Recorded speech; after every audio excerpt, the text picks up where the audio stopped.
Assalamu alaikum. Today we will discuss the lecture number 26 of the current lecture series Fuel Chemistry. In this particular lecture we will discuss the biogas production and biogas technology.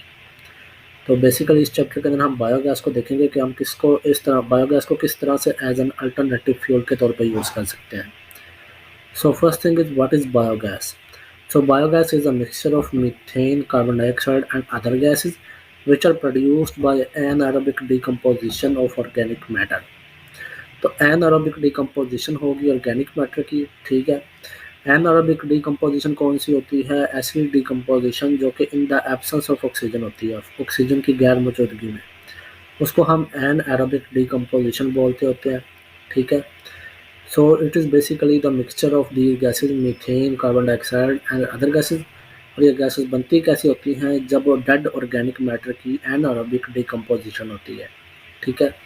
तो अगर अब इसकी composition हम देखें biogas की, तो biogas के decomposition के अंदर इसके अंदर मीथेन जोन सी है वो 50 to 60% है, कार्बन डाइऑक्साइड जोन सी है वो 30 to 40% है, हाइड्रोजन जोन सी है वो 5 to 10% है, और जबकि जोन से नाइट्रोजन है डेट इज 2.6%.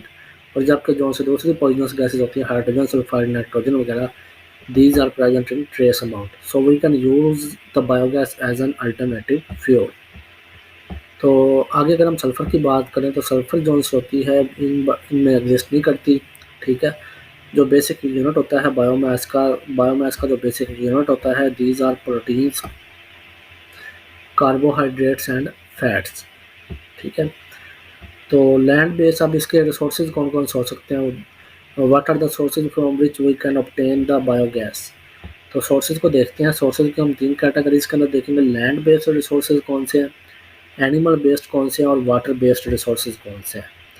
तो सबसे पहले देखते हैं लैंड बेस्ड. तो लैंड के अंदर क्रॉप्स वाटर आ जाता है, ठीक है, जो फसलों का पानी होता है. शुगर केन को यूज़ कर सकते हैं, trash, weeds and related crop, straw. उसके अलावा स्पॉइल्ड फूड और forest litter, leaves, roots, branches and urban waste, solid urban waste, ठीक है, इनको हम यूज़ कर सकते हैं. उसके अलावा एग्रो इंडस्ट्रियल वेस्टेज जोन सी होती हैं, फ्रूट्स और वेजिटेबल की जो वेस्ट होती हैं, वेस्ट फ्रॉम शुगर इंडस्ट्रीज जोन सी होती हैं जिसको मोलासिस बोलते होते हैं. उसके अलावा टी वेस्ट है, कॉटन डस्ट है और टेक्सटाइल मिल्स वगैरह.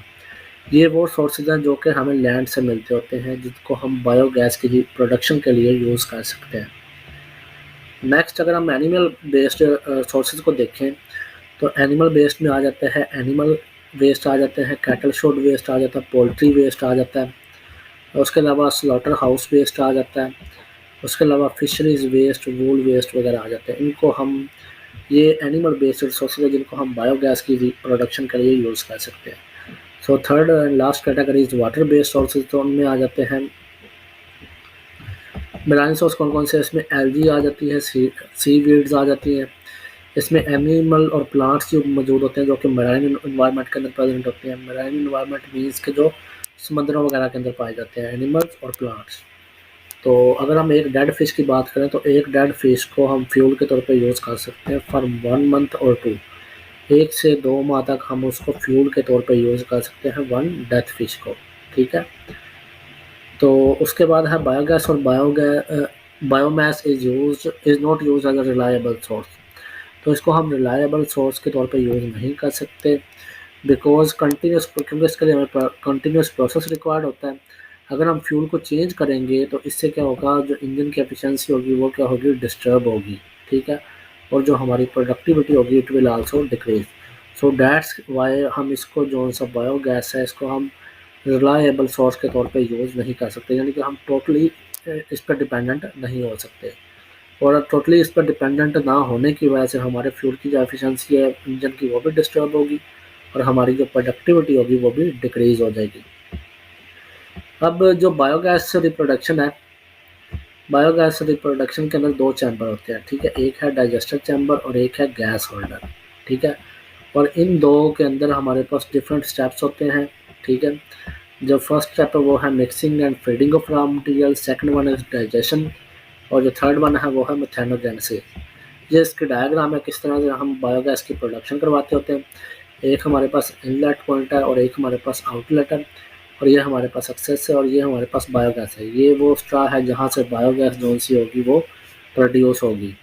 ठीक है, तो सबसे पहले हम क्या करेंगे, इसके प्रोसीजर देखते हैं। इनलेट पॉइंट से जो भी हमने फ्यूल यूज़ करना होगा उसको हम पाउडर फॉर्म में क्रश कर देंगे। ठीक है, और उसके अंदर वाटर ऐड करेंगे तो हमारे पास ये एक पेस्ट टाइप बन जाएगा और इस पेस्ट को हम नाम देंगे स्लरी का। इसको हम ऐड करेंगे इनपुट चैनल से और इसको हम ये जो सा हमारे पास डाइजेस्टर टैंक है इसके अंदर हम इसको ऐड कर देंगे। यहाँ पे क्या होगा कि इसके ऊपर प्रेशर वगैरह आएगा तो हमारे पास जो बायोगैस होगी इसकी प्रोडक्शन होगी और जो से डीकम्पोज सब्सटेंसेस होंगे जिसको हम स्लज बोलते होते हैं वो सेटल डाउन नीचे बैठ जाएंगे। अब ये जो से ब्लैक ये नीचे पेंदे में बैठे हुए हैं ब्लैक पार्टिकल्स हैं, these are actually sludge that is decompose material, ये नीचे बैठ जाएगा और अब बायोगैस यहाँ पे बनना शुरू हो जाएगी। बायोगैस यहाँ से निकल जाएगी और जिसको हम फर्दर फ्यूल के तौर पे यूज़ कर सकेंगे। ठीक है, अब आगे डिफरेंट स्टेप्स हमने देखे थे, अब हम इसको मजीद एक्सप्लेन करते हैं 3 स्टेप्स को। Mixing and feeding of raw material, digestion and methanogenesis. तो पहला है जी mixing and feeding of raw material. So in spite of processing acceptable chemical characteristic for anaerobic digestion, many substrates do not possess physical characteristic necessary for ensuring proper digestion. तो basically वो कह रहा है कि एनारोबिक डाइजेशन के लिए हमें पहले से जो सा है प्री ट्रीटमेंट करवाना पड़ता है ताकि हम जो अपना फ्यूल है उसको जो एफिशिएंसी है उसको इन्हांस कर सकें। तो प्री ट्रीटमेंट के अंदर कौन कौन से स्टेप आते हैं, पहले है physical chopping, crushing, wall milling वगैरह। ठीक है, इसके अंदर होता क्या है, जो लार्जर पार्टिकल होते हैं उसको हम कन्वर्ट कर देते हैं स्मॉलर पीसेस के अंदर। सेकंड जो सा है वो जो काम करता है प्री ट्रीटमेंट के अंदर, ठीक है, वो होता है केमिकल अल्कली या एसिड हाइड्रोलिसिस करवाते होते हैं। ठीक है, इससे होता क्या है, कैटालिसिस हम करवाते होते हैं हाइड्रोलिसिस के ज़रिए। ठीक है, एसिड या बेस अब ये जो हम यूज़ कर रहे हैं अल्कली या एसिड हाइड्रोलिसिस, इसकी अगर हम सेवेज वाटर यूज़ करेंगे तो उसके अंदर हमें इसकी ज़रूरत नहीं पड़ेगी एसिड या बेस की। But if we are using the tap water, then there is need of chemical alkali or acid hydrolysis. So next is explanation। जो प्री ट्रीटमेंट होगा इसका सारे को करने का मकसद क्या है प्री ट्रीटमेंट को, तो बेसिकली इससे हमारी जो यील्ड होगी वो क्या हो जाएगी, इंक्रीज़ हो जाएगी, अमाउंट ऑफ यील्ड। और हमारा यहाँ पे बेसिक पर्पज़ भी ये है कि हमारी जो अमाउंट ऑफ प्रोडक्ट है वो एफिशिएंट हो और उसकी जो क्वांटिटी है वो हमें ज़्यादा से ज़्यादा मिल सके और वेस्टेज जो सा वो बहुत कम हो। तो आफ्टर वेस्टेज क्या होगा, हम जो सा हमारे पास लोड होगा बायोमास का उसको इनलेट टैंक से एंटर करवाएंगे, डाइल्यूट करेंगे वाटर के साथ और उसको डाइजेस्टर में ले जाएंगे। डाइजेशन के अंदर अब आगे 3 स्टेप हैं। एक है एसिड प्रोडक्शन जिसको हाइड्रोलिसिस बोलते होते हैं, फॉर्मेशन ऑफ एसिड, और जो second step is acid reduction and third process is methane production. तो कंडक्शन के अंदर बेसिकली 2 फेज आएंगे। ठीक है, अब कौन कौन से 2 फेजेस होंगे, first one is acidogenic phase and second one is methanogenic phase. तो सबसे पहले है एसिडोजेनिक फेज। एसिडोजेनिक फेज की बात करें तो इसके अंदर क्या होगा कि जो सोलुबल होंगे ऑर्गेनिक कंपाउंड को कन्वर्ट करेंगे ऑर्गेनिक एसिड के अंदर। अब ऑर्गेनिक एसिड के अंदर कौन कौन से आ जाती हैं, कार्बन डाइऑक्साइड आ जाती है, हाइड्रोजन सल्फाइड वगैरह। ठीक है, ये गैसेज है जो कि ऑर्गेनिक ये जो सा हमारे पास ऑर्गेनिक कंपाउंड होंगे ये कन्वर्ट हो जाएंगे ऑर्गेनिक एसिड के अंदर और साथ ये वाली गैसेज जो सी होंगी ये एमिट होंगी। अब बैक्टीरियल एक्शन कौन सा होगा, बैक्टीरिया कौन कौन से अंदर यूज होंगे एसिडोजेनिक फेज के अंदर। तो इसके अंदर सबसे पहले होंगे फर्मेंटेटिव बैक्टीरिया और सेकंड वन होंगे एसिडोजेनिक बैक्टीरिया। तो पहले फर्मेंटेटिव बैक्टीरिया को देखें तो इसके अंदर यूज होते हैं ई डॉट कोली और बैक्टीरियोड्स वगैरह। ठीक है, बैक्टीरियोड्स वगैरह और इंचरियस कोली यानी कि ई डॉट कोली स्पीस को हम कहते होते हैं, इसको हम यूज़ करेंगे फर्मेंटेटिव बैक्टीरिया के तौर पे। इसके अंदर होगा क्या कि जो हमारे पास कॉम्प्लेक्स ऑर्गेनिक कंपाउंड्स होंगे, ठीक है, जो कॉम्प्लेक्स ऑर्गेनिक कंपाउंड होंगे जिनमें फैट्स आ जाते हैं, प्रोटीन्स आ जाते हैं, लिपिड आ जाता है, इसको कन्वर्ट कर देंगे स्मॉल एसिड के अंदर जिनमें ब्यूटारिक एसिड, लैक्टिक एसिड और अल्कोहल वगैरह आ जाती है। तो बेसिकली जो इसके अंदर काम हो रहा है वो कौन सा हो रहा है कि जो लॉन्ग चेन्स है वो कन्वर्ट हो रही है शॉर्टर चेन्स के अंदर। Second is acidogenic phase.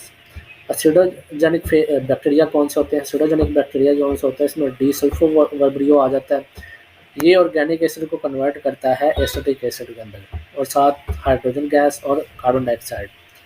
पहले जो सा फर्मेंटेटिव बैक्टीरिया थे ये लॉन्गर चेन्स को कन्वर्ट करते थे शॉर्टर चेन्स के अंदर।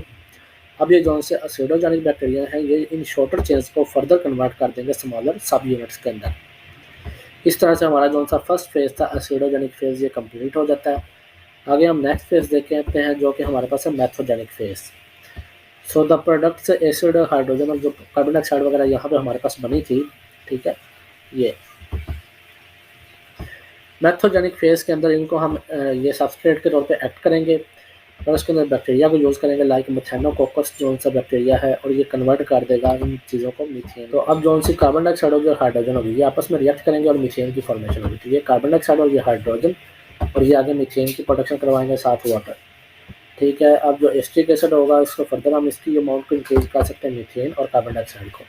अब इन रिएक्शंस की कंडीशंस क्या है, हमारे पास जो पीएच है वो 6 से 8 होनी चाहिए, टेम्परेचर 30 टू 40 डिग्री सेल्सियस के अबाउट रूम टेम्परेचर होना चाहिए, और इसके लिए जो हमें टाइम होता है डाइजेस्टर के लिए वो होता है 2 to 3 वीक्स। ठीक है, डिक्रीज और इंक्रीज इन पीएच, जो अगर हम पीएच वगैरह को जिनके रिएक्शन की जो कंडीशंस हैं उनको चेंज या जो उनकी डेथ हो जाएगी और हमारा ये जो रिएक्शन होगा ये प्रोसीजर नहीं, प्रोसीजर के अंदर देखें तो हमने कहा था कि हम स्लरी यानी कि स्लरी के अंदर हमने देखा था क्या चीज़ आती है, तो हमारा जो फ्लूइड है वो पाउडर फॉर्म में हो, और उसके अंदर हम वाटर ऐड करके इसको पेस्ट बनाते हैं जिसको हम स्लरी बोलते हैं। इसको डाइजेस्टर टैंक के अंदर लेके जाएंगे, जहाँ पे जो उनसे डिकम्पोज सब्सटेंसेस होंगे वो सेटल डाउन हो जाएंगे, बैठ जाएंगे, और हमारे पास बायोगैस की प्रोडक्शन होगी। ठीक है, अगर हम इस सारे प्रोसेस की फ्लो शीट डायग्राम देखें इसको ज़्यादा अच्छे से अंडरस्टैंड करने के लिए, तो सबसे पहले जो उनसे हमने देखा था कि जो प्रोटीन, कार्बोहाइड्रेट, फैट्स वगैरह होते हैं ये कन्वर्ट होते हैं ऑर्गेनिक एसिड के अंदर, स्मॉलर चेंज के अंदर, फिर ये कन्वर्ट होते हैं सब यूनिट के अंदर, फिर वहाँ से हमारे पास बायोगैस की प्रोडक्शन होती है। ठीक है, और इसके अंदर ये बैक्टीरिया हमने यूज़ किया, फर्मेंटेटिव बैक्टीरिया, एसिडोजेनिक और मैथोजेनिक bacteria. So this is all about the biogas and its production. अगर आपको कोई क्वेश्चन हो तो आप कमेंट सेक्शन में पूछ सकते हैं। ओके, थैंक यू, अल्लाह हाफिज़।